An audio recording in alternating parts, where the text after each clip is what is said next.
Imagine stepping outside into the middle of a brutal South Carolina summer.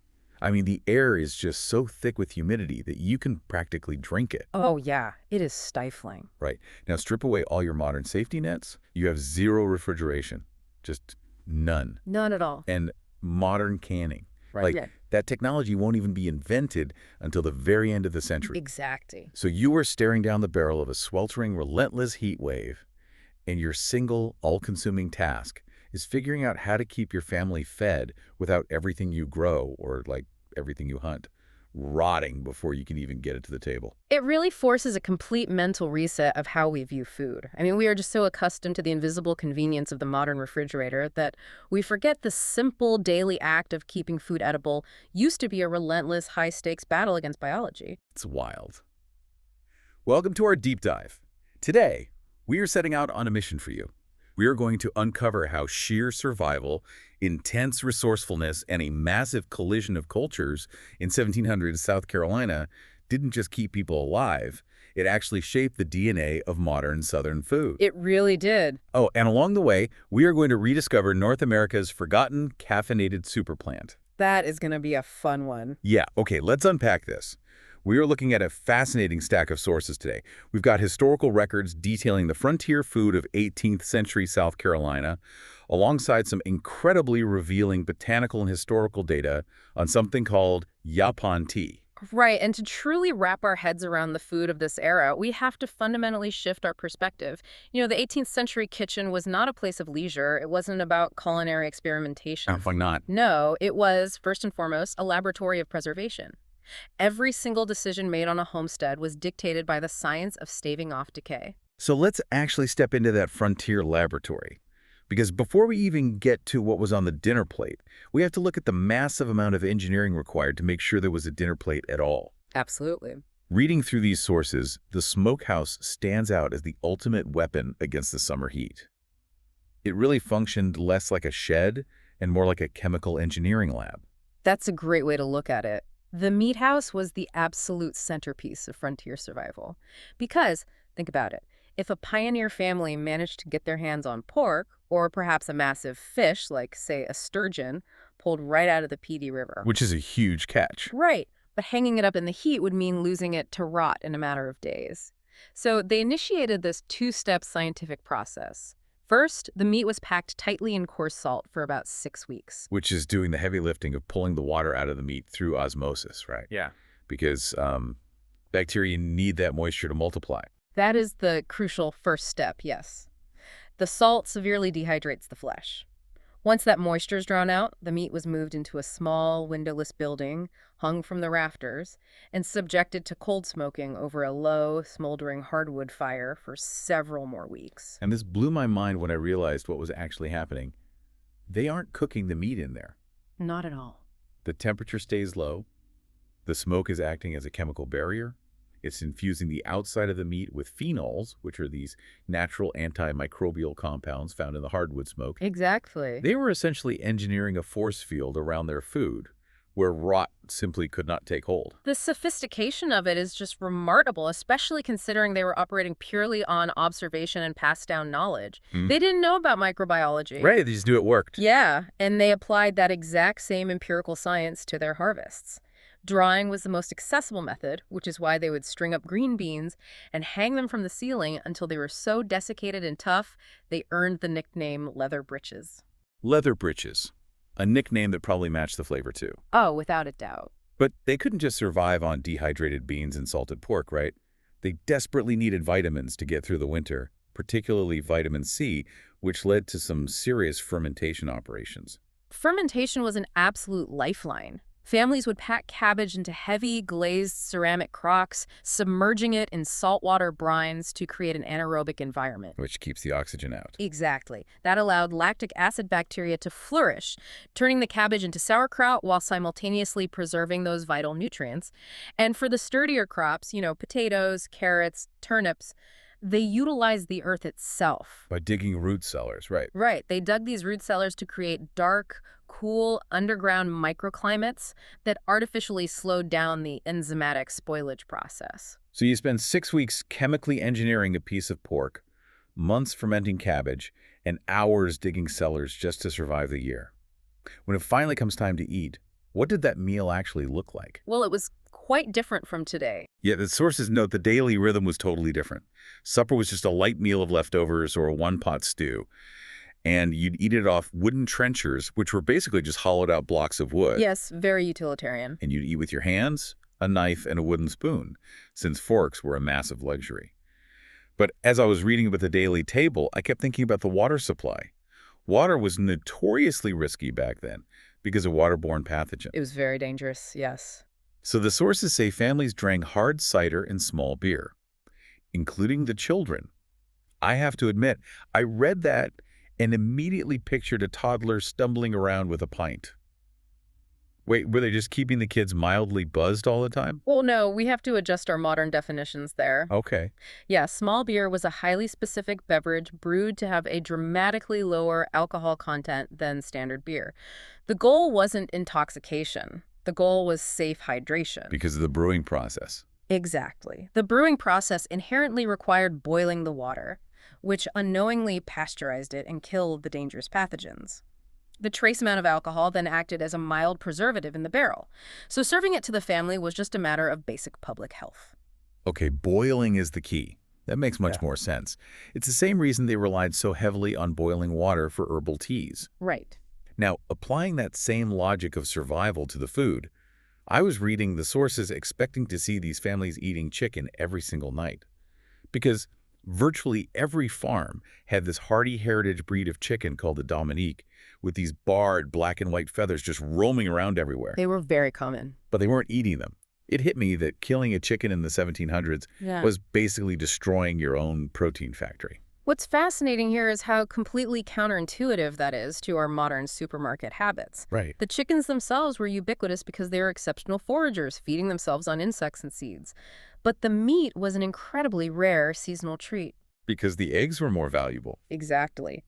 Those hens were kept strictly to produce eggs. Eggs were a vital, renewable, year-round protein source, and critically, they were the essential binders for baking breads, cakes, and puddings. Wow, so you couldn't afford to lose the binder. No, you only culled a hen for the stew pot when she became too old to lay eggs. So we have a daily diet anchored by aggressively salted pork, dried vegetables, and eggs.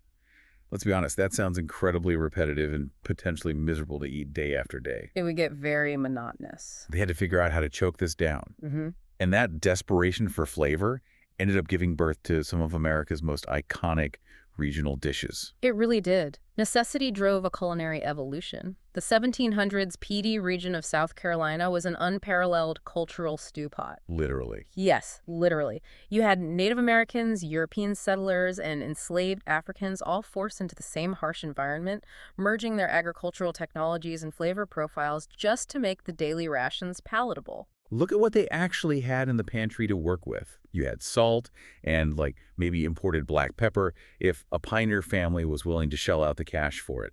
Vinegar was a staple. Vinegar was crucial for preservation and flavor. Right. Then you had homegrown herbs like sage, which was important because they used it specifically to mask the gamey, sometimes funky taste of the wild meat they were hunting. And when imported spices were too expensive, they turned to the landscape. They foraged wild onions, sassafras, and what they called poor man's spices. Poor man's spices. Yeah, German settlers, for instance, had a strong cultural preference for mustard seed.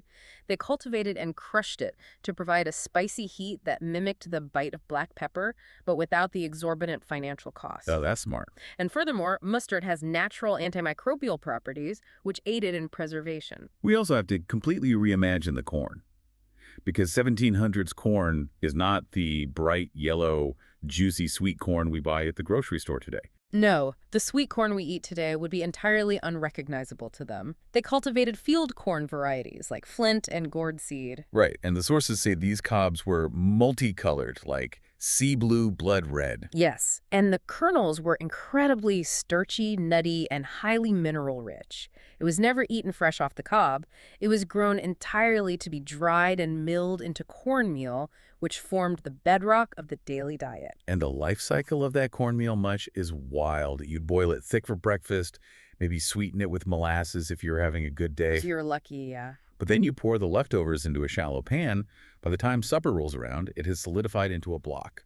You slice it up and fry it in bacon grease to give it a totally different texture. It was incredibly calorie dense. I mean, fried bacon grease corn mush actually sounds pretty incredible. But the true masterclasses in flavor came out of the one-pot dishes. Let's look at chicken bog, a signature dish from Horry and Florence counties. This is a direct descendant of the West African rice kitchen, right? Absolutely. Enslaved people were the true experts in rice cultivation and preparation. They applied those West African pilau techniques to the local Carolina gold rice, creating complex, deeply flavorful dishes out of very basic ingredients. Yeah, a purist chicken bog recipe is incredibly simple. It's just chicken, smoked sausage, rice, salt, and a very heavy hand of black pepper.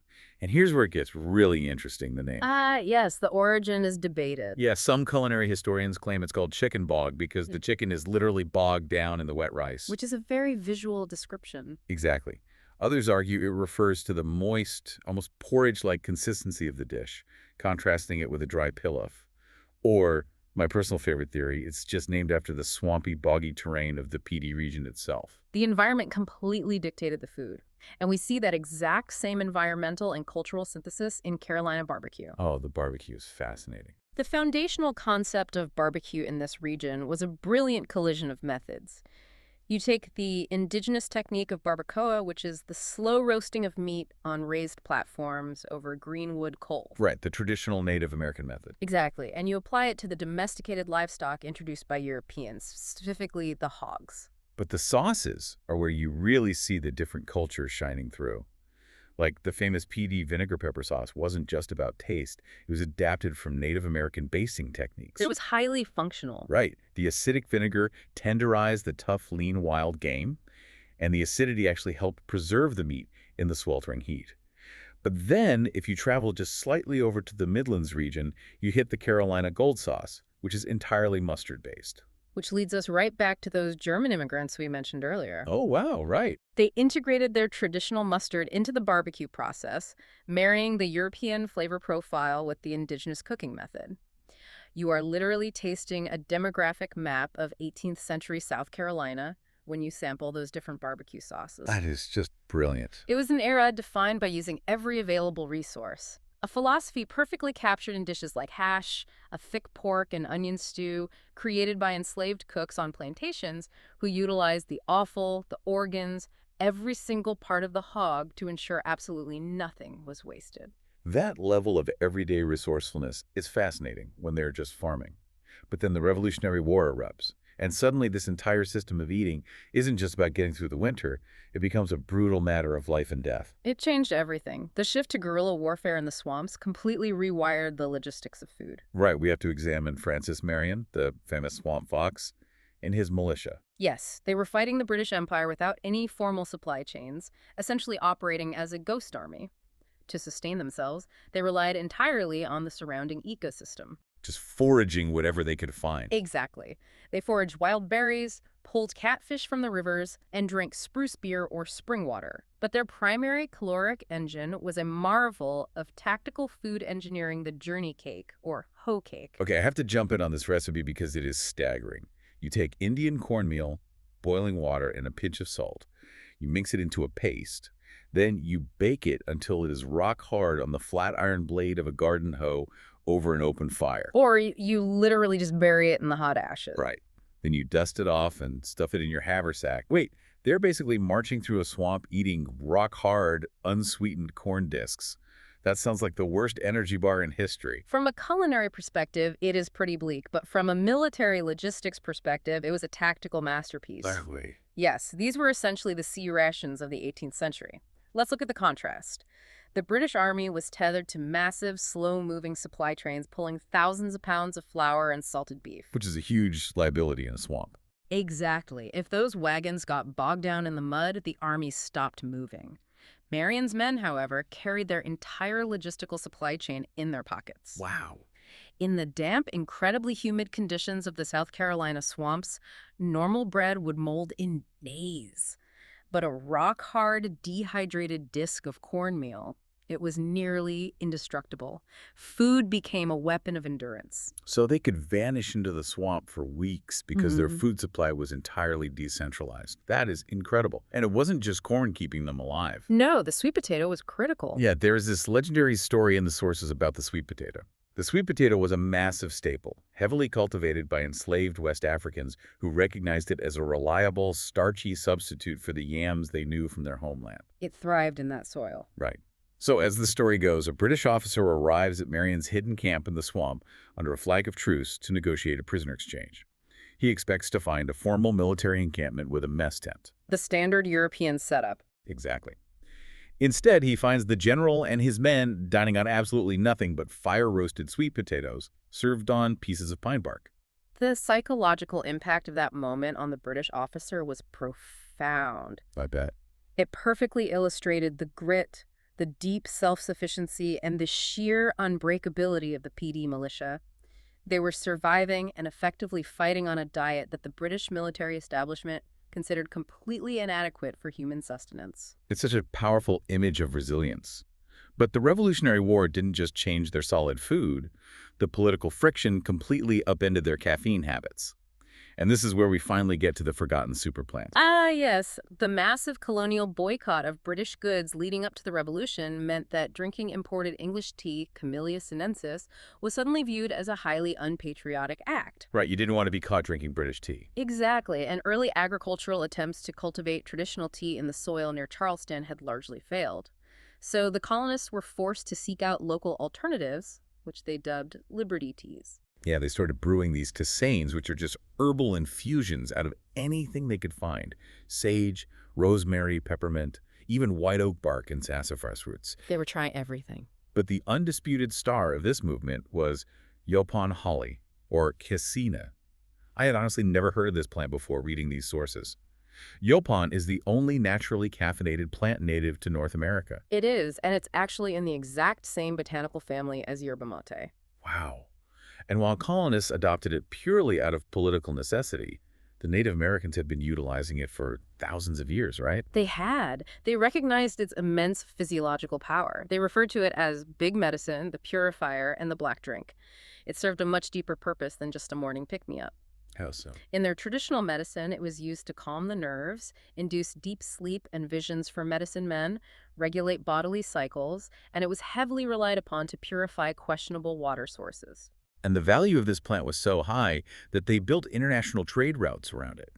The sources point out that archaeologists found ancient vessels proving Native Americans traveled immense distances, taking yapon all the way down to Mexico to trade with the Mayans. Yes, a massive trade network. They exchanged yapon for cacao. Now let's look at the chemistry of why they did that. Cacao contains theobromine. Which is key here. Theobromine is an alkaloid, essentially a chemical cousin to caffeine. But crucially, it acts as a vasodilator in the human body, meaning it relaxes and opens up your blood vessels. So when they combined the potent caffeine from the yapon with the theobromine from the cacao, they were essentially biohacking. That is a very accurate way to describe it. Right, because the vasodilator opens the pathways, allowing the caffeine to flow more evenly, creating a smoother, longer-lasting energy high without the jagged crash you get from coffee. They consumed this specific combination as a highly sacred ceremonial drink. The indigenous botanical knowledge was remarkably advanced, and you see this in how they prepared the yapon itself, too. You can't just pluck the raw leaves and boil them. Oh, you can't? No, the leaves and small twigs of the wild holly bushes were harvested, and then they were parched or lightly roasted over a fire. This specific roasting process not only caramelized the sugars to bring out a sweet flavor. Which is exactly why later Spanish settlers referred to it as Indian chocolate, right? Exactly. But the heat actually increased the solubility of the caffeine within the leaf. Only after roasting was it boiled. The European colonists eventually caught on to how powerful this was. The sources mention that early European settlers were noticing that Native Americans were frequently living well into their 70s. Which was unheard of for them. Right. Meanwhile, the average European lifespan in the colonies at the time was hovering around 45 years. So the colonists attributed that incredible longevity directly to the daily consumption of yapon. It truly became a phenomenon. By the late 1700s, yapon was the most common breakfast drink across the entire Southeast. It was even being packed onto ships and exported globally under the trade name South Seas Tea. It's just wild to think about. It's like finding out the decorative bush in your front yard is actually an ancient, sacred energy drink that used to be traded like currency across continents. If we connect this to the bigger picture, it reveals a deeply fascinating historical irony. It took the severe friction of the Revolutionary War, the violent severing of their precious, comfortable supply chains to England, to finally force the colonists to recognize, adopt, and rely upon the profound indigenous botanical knowledge that had been growing all around them the entire time. They finally stopped looking across the ocean for their tea and started looking at the soil beneath their own feet. Precisely. So what does this all mean for you, listening right now? It means that the history of food is never just a sterile list of old recipes. It is a chronicle of human beings using incredible ingenuity to survive. It really is. The next time you open your pantry, whether you're grabbing a bottle of mustard-based barbecue sauce, a bag of cornmeal, or even just brewing your morning caffeine to get through the day, you are looking directly at the remnants of 18th century survival.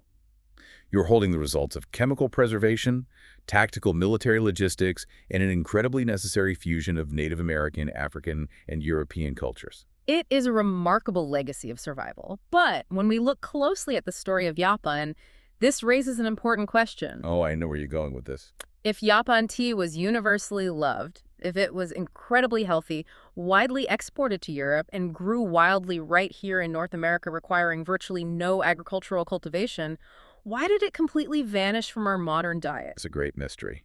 What unseen economic or cultural forces managed to bury North America's only native caffeinated superplant? And as we look at a modern world increasingly obsessed with sustainable, plant-based energy drinks, could this ancient big medicine be poised to finally step out of the history books and replace our daily cup of coffee? That is definitely something to think about the next time you're sweating through a hot summer day, pouring a glass of iced tea, and feeling incredibly thankful you don't have to spend 6 weeks cold smoking your dinner in a windowless shed. Thank you for joining us on this deep dive. Until next time.